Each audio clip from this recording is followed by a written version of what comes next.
Vamos al banquete.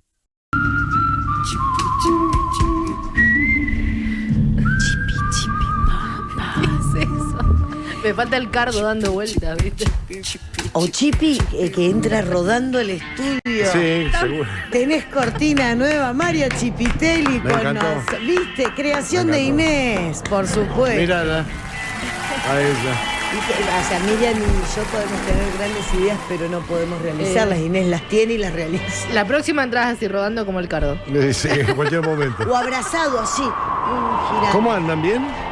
Con muchas ganas Ese de viento es tenerte terrible. en el programa, porque la verdad, Chipi, que genera, como siempre, todo lo que escribís en Face o en tus libros que has escrito, generan un montón de sentimientos, porque la gente dice, yo conozco Neuquén gracias a Mario, ese Neuquén profundo. Así es. El viernes pasado hablamos de lo que sucedió en 1916 con la gran fuga, la histórica fuga de la U9, y hoy nos vamos directo, hoy en el video tiré Zainuco.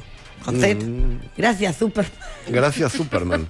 Pero es cierto, después de la fuga de la U9, nosotros hablamos de que se estaban escapando, de todo lo que pasó en la cárcel, ese 23 de mayo de 1916. Nos imaginamos el pueblito, lo que era Neuquén en 1916, Claro. un par de manzanas nada más, la cárcel que estaba lejos, los presos se amotinan, ya había un caldo de cultivo bastante importante dentro de la cárcel, mucho malestar, hasta que llegan 40 presos de Santa Rosa, todos condenados por crímenes, y la cárcel ya le había quedado chica. Imagínate, con 40 presos, ahí es donde se genera un motín importante, sangriento el motín, porque matan a un guardia cárcel, y también matan a algunos convictos que, como yo contaba el otro día, no se querían plegar al motín, porque algunos, yo salgo dentro de 6 meses, decían. Claro. Imagínate. Dentro de ellos estaba Martín Bresler, que es el líder de ese motín. Martín Bresler, hablamos de él el otro día, un sudafricano que había llegado con sus padres a Waum desde Sudáfrica, escapando Nadando. de la... Ellos habían sufrido la guerra con Inglaterra en Sudáfrica. Ellos eran descendientes de holandeses, los Boer, como le llaman, y tenían tierras ahí en Waum, y por un conflicto con un vecino, Martín Bresler va preso, por una vaca. ¿Viste que cuando tenés vecinos jodidos? Sí. Sí, Bueno, los hay. Sí, En los esa hay. época ya había vecinos jodidos en Neuquén. Claro. Y el vecino de Bresler se ve que ya venía, una vez quema un pastizal Bresler, y el vecino lo denuncia a la policía, pues Ya se calentó. se le pasó el fuego al campo de él. Que acá hay que ver si le quemó 20 hectáreas o solo fue un pedacito. No había sido demasiado. Y ahí quedó un incidente menor, pero Era quilombero el vecino. ya tenía registro de la policía, que lo fueron a ver a Bresler y dijo, che, ojo con él. Claro. Otro día viene el vecino y lo denuncia porque le robó una vaca. Claro, un dolor de huevo. Y aparentemente le encuentran el cuero de la vaca el cuero de la vaca del vecino en el campo de Bresler. Bresler dice, no, cuídate, le voy a robar una vaca, yo tengo vacas. Claro. Se cree que el vecino se lo tiró. Lo denuncia la ¿Se policía. habla del nombre del vecino? ¿Se sabe? Estaba el nombre del vecino, pero ahora yo no lo recuerdo. Para conocer a sus descendientes. a ver si son La tan cuestión es que jodidos. llega la policía y le dice a Bresler, usted ya estaba advertido por la quema de... Tiene antecedentes, le Ya dijeron. tiene antecedentes. Sí. Ahora le robó una vaca y está el cuerpo, cuero está el ahí, cuero claro. del delito. Está el estaba. cuero del delito. Ni siquiera el cuerpo. Era el cuero del delito. Las botas. Así que vaya preso, señor. Porque en esa época la gente iba presa. Claro. Hasta por una tontera y vas un mes, 5 meses, un año. A Bresler le dan 2. Cuando se entera el padre de Bresler, que era el coronel Bresler, y se llamaba igual que él, Martín Bresler, lo va a ver a Elordi, que era gobernador de Neuquén. Esto ya había pasado un tiempito, y le dice, che, demasiado, 2 años para mi hijo. Un buen tipo, es criancero de acá, tiene buen trato con los vecinos. Y Elordi dice, mira, tenés razón. No le digas nada, pero el 25 de mayo, para las fiestas patrias, yo lo voy a indultar. Pero Sí. no digas nada. Y tenía que salir con la canastita así de mazamorrero. Bueno, ellos se escaparon el 23. Claro. Bresler nunca supo que iba a tener un indulto 2 días después. La cuestión es que esa fuga se genera. ¿Por qué no me avisan antes? Claro. ¿Para qué me ¿Qué invitan? sorpresa me querés dar? Avísame. Pero hoy vamos a hablar de Zainuco, porque ese grupo de presos es grande. Bresler se separa de ese grupo, se va para el lado de Coyoncurá. Esto que decían, unos iban para Zapala y otros dijo, no, yo voy por Coyoncurá. No, pero es re peligroso. Y Lo que pasa es que ya los venían siguiendo una partida Sí. policial. A Bresler lo hieren de un balazo. Y él a caballo cruza el Coyoncurá, que venía muy frío y crecido. Otro de los presos, dos lo acompañaron a Bresler. Se tira atrás de Bresler y se ahoga. Y el tercero, viendo lo que pasó, se quedó en la orilla y lo agarraron. claro. Bresler fue el único que cruzó, herido en una pierna, hasta San Martín de los Andes, y después hizo todo un periplo que es de telenovela, diríamos. Sí, ¿no? Es para una miniserie porque él se escapa a Chile, consigue un pasaporte cubano, se va a Estados Unidos, se enrola en el ejército, pelea la Primera Guerra Mundial, lo condecoran. Hago un pequeño resumen Sí. de la vida de Bresler. Vuelve a Estados Unidos, ella estaba con su hija, con su mujer y sus hijos, y en un momento dado, después de un tiempo, dice, yo quiero volver a Neuquén para contar la verdad, pues yo no hice todo eso. Porque los presos, cuando termina el motín, ¿quién mató a Plotier? Bresler. ¿Quién mató al interno que no se quería plegar al motín? Bresler. Como era el único que se había fugado, todas las culpas caían en él. Claro. La cuestión es que Martín Bresler se entrega en San Martín de los Andes, después de un tiempo, de unos años, y no le creen todo lo que dice. Claro, para. Bresler tiene un ataque de ira, dicen que se quiso tirar del tren que venía de Zapala a Neuquén, y una junta médica bastante extraña dice, este tipo está loco. Ujú. Y lo mandan al Hospicio de las Mercedes, que después se convirtió, muchos años después, en el Hospital Borda. Y ahí muere Bresler tratando de gritar sus verdades cuando nadie le creía. Menos los médicos psiquiatras, porque él le decía, yo hablo 5 idiomas. Sí, le decían. Claro, Y era verdad. claro. Yo toco el piano. Sí. Yo peleé en la Primera Guerra Mundial. Sí, sí. Y no tenía sus condecoraciones, no podía... Pero... Era En esa época, no viajaba imagínate, con todo, claro. La vida de Bresler era tan novelesca que ni siquiera los médicos psiquiatras le creían. Así que murió solo en ese hospital Borda, después de mandar algunas cartas a su hermano. Yo leí algunas cartas de él, y había algún problemita ahí en la cabeza de Bresler, ¿no? No vamos a decir que era... El más cuerdo. Lo que no se sabe bien y nunca se va a saber es si Bresler era un loco, era un tipo cansado del sistema que se terminó de alienar en la cárcel, o si realmente era un forajido, como decían o como lo acusaron todos. Dejemos a Bresler tranquilo. Ese otro grupo de presos dice, Sí. che, vamos por el centro de la provincia, vamos para el lado de Zapala, y ahí emprenden un rumbo para la cordillera, que, como yo decía la otra vez, era el único escape posible. Por el Limay, por el Neuquén, era muy complicado. Ahí encuentran los presos que estaban muy cansados. Esto fue una semana después de la fuga. Llegan hasta ahí, tenían hambre, iban caminando algunos, corriendo otros. Imagínate hasta Zapala. Y aparte no es el Zapala con una ruta marcada, era... No, campo traviesa. era campo a traviesa. No, pero un montón caminaron. ¿no? Era así, a la carrera. Y pará, perdón que con el calzado y los Sí, sí. bajos con los que andaban, no, con unos buenos borcegos, o- Andaban harapientos, con frío, porque ya estábamos en mayo, en 1916, hasta que encuentran un rancho abandonado en el paraje Zainuco. Ese rancho era de la familia Fix. Sí. Claro. Eran unos europeos que habían llegado a la Argentina, igual que Bresler. Exacto. Le habían dado tierras. Ellos no se encontraban porque estaban con los animales en la Transhumancia. en la transhumancia. Entonces estaba abandonado el rancho, un rancho muy modesto, pero la cuestión es que ahí se refugian los 17 presos. A la cabeza de ese grupo estaba Ruiz Díaz, Sixto Ruiz Díaz, que se había hecho medio amigote de Bresler. Los dos habían sido los cabecillas del motín, y nada más que Ruiz Díaz era pesado.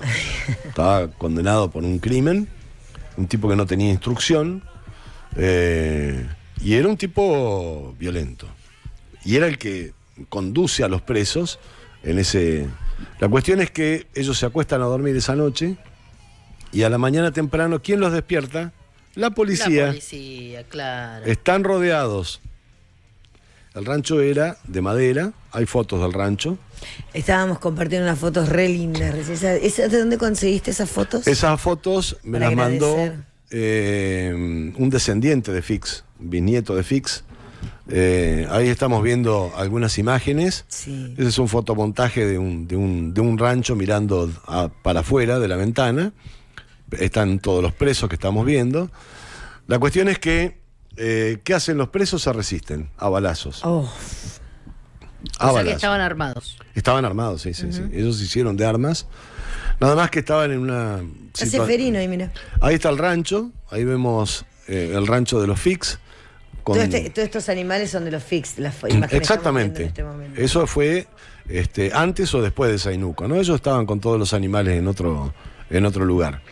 La cuestión es que eran 17 Sí. y todo el rancho rodeado. Imagínate, cada bala de fusil entraba como Sí. en pared de madera del rancho. Exacto.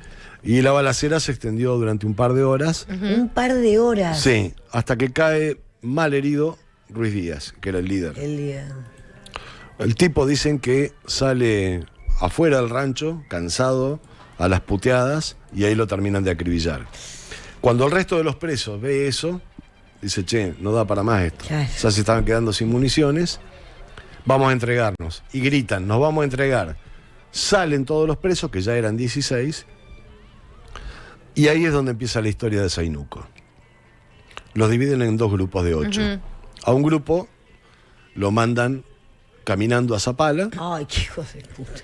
porque no había transporte. O sea, ¿Y no es en que... qué lo iba a llevar? Claro, no No, tenías no. otra No había ni forma. carretas, nada. No. La partida de policía había llegado a caballo. A caballo. No nos olvidemos que el traslado de preso de Chomalán a Neuquén se hizo a pie. Ahora, Imagínate. 100 años de la imagínate masacre. que si ellos habían caminado hasta ahí. Bueno. Claro. Bueno, la cuestión es que hay otro grupo que los terminan fusilando. La versión policial es que dentro de ese grupo desarmaron a 2 guardias y le quisieron dispararle y ahí los mataron. Un vecino que tenía campos por ahí, Félix San Martín, el de la calle, el de la calle, encontró los cuerpos y estaban atados. Ah, es lo que nos comentaba, o sea, que dijeron, no, se quisieron defender, nos tuvimos que defender, estaban atados con balazo en la cabeza. Exactamente, y ahí es donde se genera toda esta puja, toda esta polémica que termina involucrando a Abel Chaneton. Ando con un poco de tos, perdón. No hay problema. Abel Chaneton, y Abel Chaneton quiere una entrevista con Hipólito Yrigoyen. Claro, porque y que ahí se arma decíamos la que era... ¿El bar La Alegría fue? En el bar La Alegría. Claro, ahí está. La cuestión es que no llega a entrevistarse porque lo matan, pero genera todo un punto de inflexión. Lo de Zainuco. A tal punto que hay una organización de derechos humanos. Perdón. Para allá, si querés toser. Para allá. Sí. La cuestión es que hay una organización que lleva el nombre de Zainuco, Sí. justamente en defensa de los derechos humanos. Y yo lo comenté, creo, con vos, Vale, que en esa época no había derechos humanos. No. No existían No. como los conocemos ahora. Ni las luchas, ni las militancias, pero había hombres humanistas. Chaneton era un hombre humanista. El mismo Bucar Roldán, por su formación con las logias, el mismo Talero, era gente muy formada, tenía una visión del mundo que era muy avanzada para la época. Estamos hablando de Neuquén de 1916. Y más para esta región, a ver, si no corregime Mario, pero entiendo que aquí no estaba la posibilidad de estudio como esta gente que venía de otros lugares, ¿no? No, bueno, ya leer y escribir en La Neuquén en esa instrucción época no era un la milagro. misma, digo, claro. No, era un Acá, milagro. Exacto, escribir tu nombre era un milagro. Claro. Había un analfabetismo muy grande en Neuquén. Imagínate, por eso Bucar Roldán, cuando él en las reuniones de los masones en Buenos Aires, empieza a buscar gente que pueda venir acá a Neuquén, y necesitaba de distintos oficios. Necesitaba el farmacéutico, necesitaba el médico, necesitaba... todo necesitaba. Los letrados, abogados eran también, ¿no? Bueno, no nos olvidemos que Talero era abogado. Claro. Entonces había gente muy formada, pero además no solamente por la profesión, sino por su visión del mundo. Una persona educada tiene otra visión del mundo y necesitaban ese tipo de gente para empezar a organizar un pueblo. Porque Neuquén era el lejano oeste, la verdad era esa. Y costó mucho. Se formaron las escuelas, la escuela número 2, Claro. que cumple tantos años como la capital. Como la capital, es increíble. Viendo todos esos chiquitos y después la desnutrición infantil, que era tremenda. Entonces había que asistir a todo el mundo por todos lados. Una vez lo dijiste, yo no recuerdo si fue en Bienvenidos o en las tantas entrevistas que te he escuchado y que me encantan, o lo hemos compartido en mesa de redacción tal vez. En esto, cuando hablas de desnutrición infantil, en aquel Neuquén, hoy mismo pasa y dice, no, mirá que van a poner fruta, mirá que van a poner viñedo. Bueno, hoy todo, Neuquén es una tierra fértil. En ese momento ni con un rotomotor que no existía, Claro. se podía penetrar la tierra para poner una semilla de algo. Lo que sí había Los eran animales- toda esta zona del Bajo, donde estamos Claro. nosotros ahora. Había chacras, Zona de pero lo que pasa es que era una bomba de tiempo el Limay. Exacto. El Limay venía crecido y arrasaba todo. Entonces había agua y era muy difícil llegar al agua. Había agua en el Neuquén también y había agua en el Limay. Pero hasta que se logró poner una bomba chiquitita, imagínate una bomba de la época, con un caño que llegaba hasta la altura del Hotel Comahue más o menos hoy, y de ahí la gente iba a buscar agua para llevar. Y después venía el aguatero. Y después, bueno, había gente que podía hacer un pozo. En la zona del Alto era muy difícil, Muy difícil, porque la encima napa así, Neuquén. estaba muy abajo. En la zona del Bajo sí, era un poco más fácil, pero digo, Neuquén fue un territorio muy difícil hasta, te voy a decir algo, hasta la provincialización fue difícil, Muy hostil. muy hostil. Y todos estos problemas de desnutrición, de mortalidad infantil, eran muy propios de la época, ¿no? Y hoy Zainuco bárbaro, sigue bárbaro. estando presente. Zainuco sigue estando siempre como en el pie de los derechos humanos, y me encanta que se hacen escuchar. Sí, está bueno, y está bueno, ¿sabes qué? Porque yo leía los comentarios, yo siempre cuando escribo veo los comentarios y hay gente, bueno, eran todos asesinos. Ya, la generalización del Entonces, todo, ¿no? los 8 que mataron eran asesinos. No fue así, había uno que no era un asesino, que era un chico de Las Lajas que había robado una mula, de 17 años. Martín Bresler mismo. El mismo Bresler O sea, no era un asesino. anteriormente. Pero más allá de eso, había sido un abuso de autoridad cuando los tipos tendrían que haber vuelto a la cárcel. Sí, Los claro, tendrían que haber obviamente. curado ahí, o no sé cómo era el estado de salud de ellos, capaz que había algunos moribundos. Sí, y que además ese concepto de los comentarios que vos decís, Mario, es el mismo que algunos manejan ahora. A ver, que vos estés preso no quiere decir que no tengas derechos. Totalmente. Por eso, y la cárcel como cárcel, ya en esa época Rafael Castilla, que era el director de la cárcel, que quedó muy mal parado, imagínate, Oh, imagínate. Sí. pero él le dice a Lordi, che, no traigan presos acá porque se nos va a armar un despelote bárbaro. Ya estamos Ya completos. Rafael Castilla había puesto 3 talleres de artes y oficios En esa época. en esa época. Castilla también tenía una visión progresista. Sí. Decía, no podemos tener estos tipos encerrados acá sin hacer nada. Que aprendan un oficio. Había gente que no Sí. sabía hacer nada ahí. Que aprendan un oficio, que va a venir bien para Neuquén. Cuando salgan, Sí. va a tener, no sé, un talabartero, un carpintero, un zapatero. Había oficios que eran muy importantes. Hoy decía el zapatero, pone L. Sí, sí. En esa época necesitaba un zapatero, sí o sí. Sí, porque no se compraban, ni siquiera la misma policía compraba calzones, se remendaba. Bueno, se necesitaba costureros, ¿entendés? Se necesitaba de todo en Neuquén. Cocineros, herreros. Todo eso se podía aprender en la cárcel. Lo que pasa es que con la fuga de la cárcel, de la U9, quedó un desastre. Después de eso recién pusieron el muro perimetral, que nosotros conocimos, Claro. el que está todavía. Pero hasta ese muro era casi te diría una cárcel, puertas abiertas. Queda sobre calle Alberdi todavía. Nosotros nos tocó en Canal 7 en el año 99 ir a cubrir un motín que se armó en la U9. Vos seguro te acordás, vos seguro estabas en el diario, si no me equivoco. Y fue la primera vez que ingresé a una cárcel desde ese lugar. Habíamos hecho algunas entrevistas, pero Sí. la cárcel de mujeres y demás, todo una parte más social. Nunca había tenido esa sensación de Es muy entrar fuerte. en un motín y colchones Yo prendidos, hice- fuego revoleando y nosotros cruzando por los lugarcitos donde nos habilitaban. Éramos 5 o 6 medios. Yo escribí una nota Cubriéndolo. sobre que fui a la cárcel, ya cuando la desalojaron, para conocer el arte carcelario en las celdas. Ah, claro. Todos los dibujos que dejaban los internos. Era triste y era escalofriante a la vez. Fui, por ejemplo, a la celda de un violador serial que tenía todas citas bíblicas, toda en letra chiquitita, toda la pared, y era una cosa que te impactaba, te erizaba los pelos. Y después la gente que indudablemente el encierro es espantoso. Entonces, ese ya es el castigo. Si hay un castigo es ese, pero esa soledad o ese encierro tiene que aprovecharse para la teoría, ¿no? Resocializar a toda la gente que cometió un delito que no por eso está condenada de por vida. Me hice acordar al Marqués de Sade, cuando Bueno, termina escribiendo con excremento y con Zainuco sangre. sirvió para eso, para humanizar un poco más. La cárcel después tuvo progresos. Recordemos que el arte de los artes y oficios que se enseñaban ahí duraron mucho. Yo me acuerdo cuando yo era chico, el pan más rico de Neuquén se hacía en la cárcel. Ay, Y mucha gente iba a comprar a la cárcel. Claro. Después se hicieron parrillas.